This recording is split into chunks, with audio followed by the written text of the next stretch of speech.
Hey everybody, good morning. Welcome to the Morning Devo with Bo.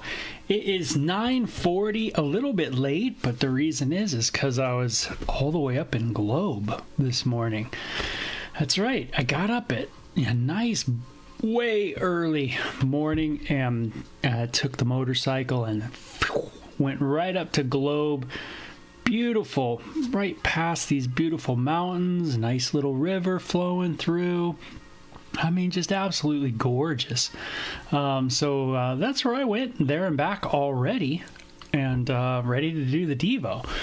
Got in about 20 minutes ago, but took me that long just to get everything up and ready to go. So we're in Ecclesiastes chapter 11 today on the Morning Devo with Bo Willette's my name. You can always check out the archives at my YouTube channel at Bo Willette. It's right there. That's my name. Just go to YouTube, type in my name, and you should be able to see it. All the books of the Bible that we've gone through quite a bit.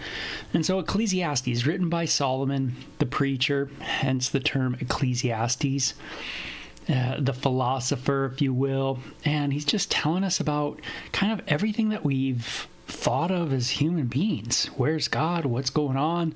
Why does injustice happen? All kinds of questions. And he sees a lot. He observes a lot. He's the observer, the one who sees things going on in the world and kind of tries to figure it out, but finds that it's really not, you're not able to figure things out. You might think you got a hold of it, but you really don't. And that's what the book is always saying. It's talking about life under the sun, the S-U-N, not so much life under the S-O-N, sun. As a Christian, you're living life under the Son of God. But this book is kind of life under just the physical planet sun. You know what I'm talking about, our solar system. Just kind of life from here. Very existential book. Where's God? Very deist book. God's somewhere. He's out there, but he's not really involved, kind of idea. But a lot of great observations in the book. Certainly helps us understand that we're not alone in this planet. And we're not certainly the ones who have thought kind of philosophically about the meaning of life. This is something that's been going on forever. And Solomon was quite the character, and it's neat to kind of read this book. So in chapter 11, it says, "Send your grain across the seas, and in time profits will flow back to you." Hey, invest. Great stuff, right? "But divide your investments among many places, for do not know what risks might lie ahead." Hey, he's talking about what? What is he talking about? Diversified investments. Whoa. You thought that was a new concept, didn't you? The old diversity portfolio. But it's not. It's very old. Isn't that interesting? All the way back then, they knew about diversifying your portfolio. So then that's not something that was made up by, one of the big, conglomerates today. But that's something that's been around forever. Don't put all your eggs in one basket. You've heard that. Hey, are all my eggs in one basket? And it's good to think through that financially.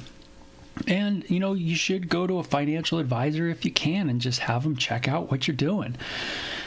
See what he thinks, what she thinks.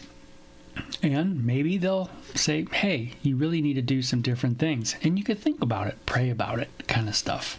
It says, "When clouds are heavy, the rains come down. Whether the tree falls north or south, it stays where it falls." That's true, right?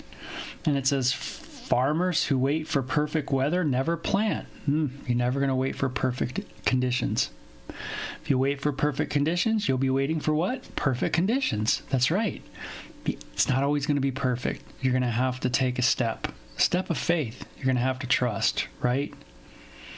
It says if they watch clouds, they'll never harvest, right? Don't just watch it. You got to take the step and act. Hey, God, give us faith to step out and act.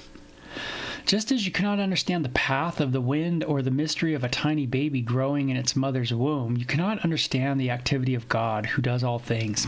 Sounds a lot like Jesus, right? The wind blows where it will, right? When he's talking about being born again in John chapter 3.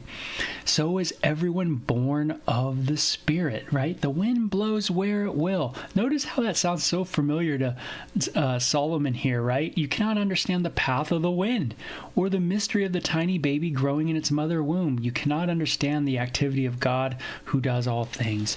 You can't understand everything. It's really a mystery how it all works out, this whole thing called life. Sometimes very unpredictable at that. You're not quite understanding everything, but there is the mystery right before us. And certainly being born again is, right? And so I love Jesus in John chapter 3. You might want to read that and see how that kind of is similar to what Solomon's saying about the wind, not knowing, right? Yeah, those born of the Spirit, those born of God. It's not like we planned it out. It's not like we sat there one day and went, hey, I'm going to be a Christian. That's what I'm going to do. No, it's like all of a sudden, man, God just spoke to us in an amazing way about his son, Jesus. And it's pretty radical how that works. It's like, I didn't plan it. It's like, that's just what happened. And, all of a sudden, Jesus became my Lord. And I had to make a decision, obviously, if he was going to be my Lord. But I didn't plan it out, So plant your seed in the morning and keep busy all afternoon. You do not know what it'll profit. And if the profit will come from one activity or another, or maybe both. Hey, just keep plowing, keep going, keep plowing. You never know. You never know who's going to get saved. You never know what's going to happen, who's going to be touched by the Lord. You don't know. It's like the wind, man. You just don't know where it's coming from, where it's going, where it's going to land, that kind of thing. You just don't know. And, but yet, we are supposed to plow. We're supposed to share, And so, Paula says, you're one busy dude. I guess I am, huh?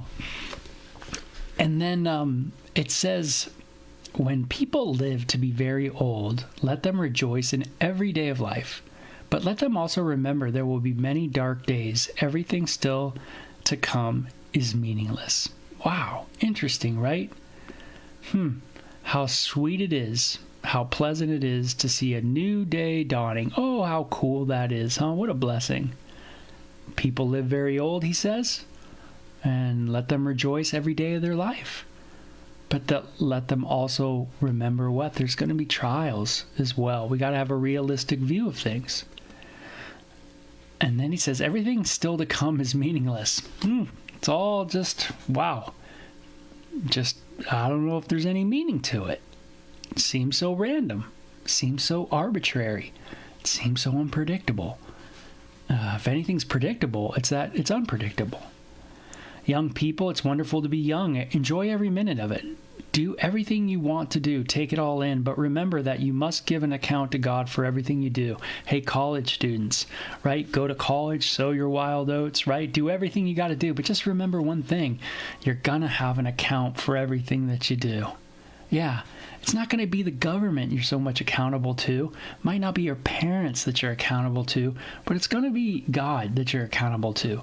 You can certainly deny God. Hey, I did. You can certainly say, hey, there's no God, and just go about your business.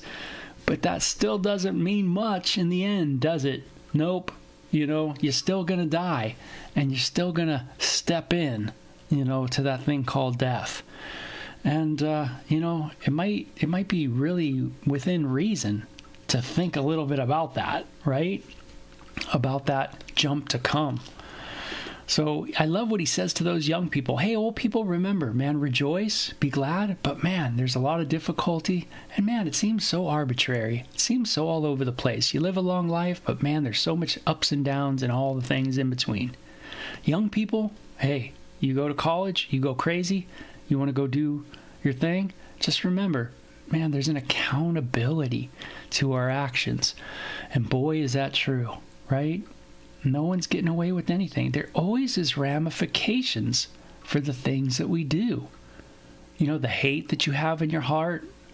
Think of how many young people are going to see themselves on video yelling at other people, screaming at other people, being a part of an activist group, screaming at some person who's actually calm, but they're still screaming, acting so weird, acting foolish, right? Acting like they don't know what they're doing.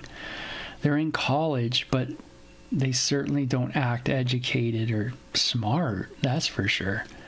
They act like a mob rule kind of thing. Really weird. right? And that's sad. You're going to have to look back on that one day and see that video. And your kids will see that video potentially of you just screaming at people with such hate in your heart. Man, what a bummer. God, help us to live in self-control, right? That's the fruit of the Holy Spirit, self-control. So refuse to worry and keep your body healthy, but remember that youth with a whole life before you is meaningless. Hey, don't worry. Keep your body healthy. But in your youth, your whole life is before you. But guess what? It's meaningless, the preacher says. What's the point? Right? If you're not living for the Lord, then what's the point of it? Nothing. There is no point. It's just go about your business, I guess. I guess you could treat other humans good, but doesn't mean you're gonna go up in society. Might mean you actually go down. That's the weird thing. You might treat people bad and get rich. You might treat people good and go poor. That's what Solomon's observing, is the arbitrary randomness. And so that's the end of chapter 11. It's a really short chapter. There's not much to it, right? Paul says, each day I wake up, I consider it a blessing. That's right. That's what Solomon says. Hey, just consider that a blessing, right? So there's some things to be thankful for in the chapter. It's a short chapter. We'll finish the book tomorrow. But in the chapter, we get some good stuff. Hey, investing our money. That's important. God, help us to invest our money properly, to have that diverse portfolio if we can, right? I didn't even know what that was until I was probably like 35 or something. Hey, don't wait for the perfect conditions. They'll never come. Make sure you step out in faith. Trust God. Pray about it. When you got some peace, take a step, right? And hey, you're not going to understand everything.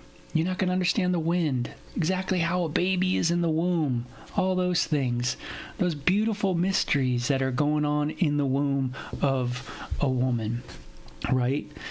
But it tells us to keep going at it, keep plowing, keep working hard, Then it gives us some practical advice for the young, for the old, and always things to think about, right? Yeah, you can live old, but it doesn't mean your life's going to be full of good stuff, right?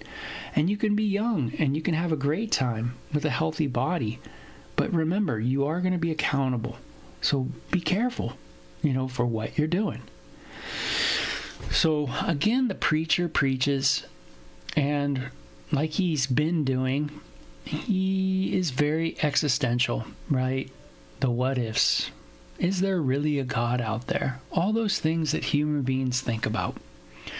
But they're definitely things that we could think about in a day. The Proverbs, especially, that he gives, are things that we could kind of contemplate for sure. For the Christian, nothing's meaningless. Everything's been redeemed. It's we're no longer in like a cloud. We're no longer, in a sense, behind the veil. Now things are revealed, hence the word revelation. That's right. Revelation, like the book Revelation, it's a revelation of Jesus Christ, the unveiling. That's right. That's what Jesus has come to do, is unveil, reveal. And this is something Solomon does not see in his day. He sees instead vagueness, cloudiness. The wear and tear of the world has gotten to him. Instead of looking up, he's been looking out, So, very interesting. You guys have a great day. Tomorrow we're going to finish up Ecclesiastes, and then the following week I'll be out of town. So we'll have a week off, and then we'll jump back into the book of Job. Yes, it'll be cool. Long book, but man, we'll tackle it together and get right through it, okay? So, have a great day.